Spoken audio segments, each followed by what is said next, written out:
بسم اللہ الرحمن الرحیم۔ اللہ کے نام سے شروع کرتا ہوں جو بہت مہربان نہایت رحم والا ہے۔ الحمدللہ رب العالمین، سب خوبیاں اس اللہ کے لیے ہیں جو ساری مخلوقات کو پال رہا ہے۔ الرحمن الرحیم، بہت مہربان نہایت رحم والا ہے۔ مالک یوم الدین، روز جزا کا مالک ہے۔ ایاک نعبد و ایاک نستعین، اے تمام خوبیوں والے، ہم تیری ہی عبادت کرتے ہیں اور تجھ ہی سے مدد چاہتے ہیں۔ اہدنا الصراط المستقیم، ہم کو سیدھے راستے پر چلا۔ صراط الذین انعمت علیہم غیر المغضوب علیہم ولا الضالین، چلا ان لوگوں کے راستے پر جن پر تو نے انعام کیا، نہ چلا ان لوگوں کے راستے پر جن پر تیرا غضب ہے، اور نہ ہی گمراہ لوگوں کے راستے پر۔ عزیز ساتھیو، اب اس سورہ فاتحہ کی تشریح سنیے۔ سورہ فاتحہ سے قرآن پاک کا افتتاح ہوتا ہے، اسی لیے اس کو سورہ فاتحہ کہا جاتا ہے۔ ایک قول کے مطابق سب سے پہلے مکمل نازل ہونے والی سورت سورہ فاتحہ ہے۔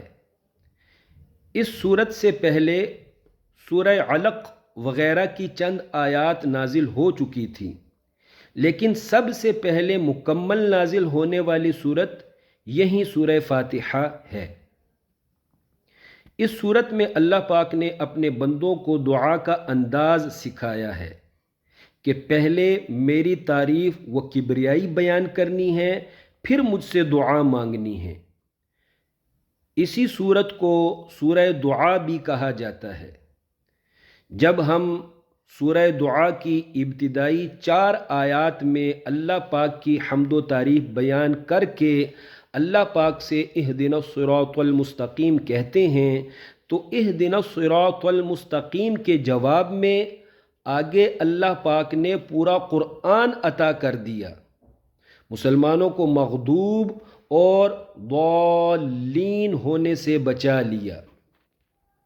سوال بنتا ہے، یہاں مغضوب اور ضالین کنہیں کہا گیا ہے؟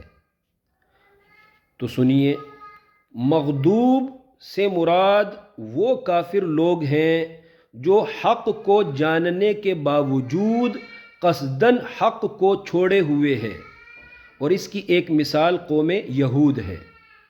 جبکہ ضالین سے مراد وہ کافر ہیں جو قصداً حق کو جاننے کی کوشش ہی نہیں کرتے، حق جاننے کی تحقیق ہی نہیں کر رہے۔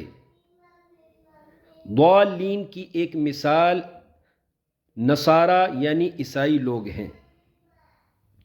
عزیز ساتھیو، سورہ فاتحہ ابتدائی مکی دور میں اس وقت نازل ہوئی تھی جب دنیا کے سارے کافر اپنے اپنے مذہبی شخصیات کو مختار کل سمجھ کر ان کی عبادت میں لگے ہوئے تھے اور ان سے مدد بھی مانگتے تھے۔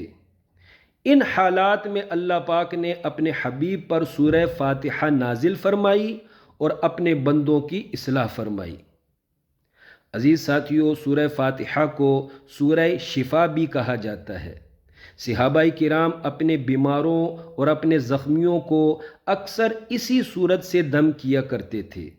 اسی لیے حضرت علامہ اسماعیل حقی علیہ الرحمہ اپنی تفسیر روح البیان میں لکھتے ہیں، سورہ فاتحہ کو کسی برتن پر لکھا جائے اور پھر اسی برتن میں پانی ڈال کر خوب ہلایا جائے حتیٰ کہ سورہ فاتحہ کی تحریر مٹ جائے، پھر وہی پانی مریض یا زخمی کو پلا دیا جائے تو اسے یقینی شفا ملے گی۔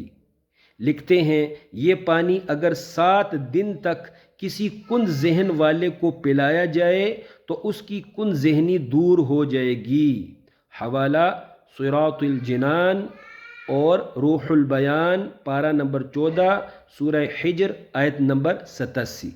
اللہ پاک اچھی نیتوں کے ساتھ اس آڈیو کو آگے شیئر کرنے کی توفیق عطا فرمائے، آمین۔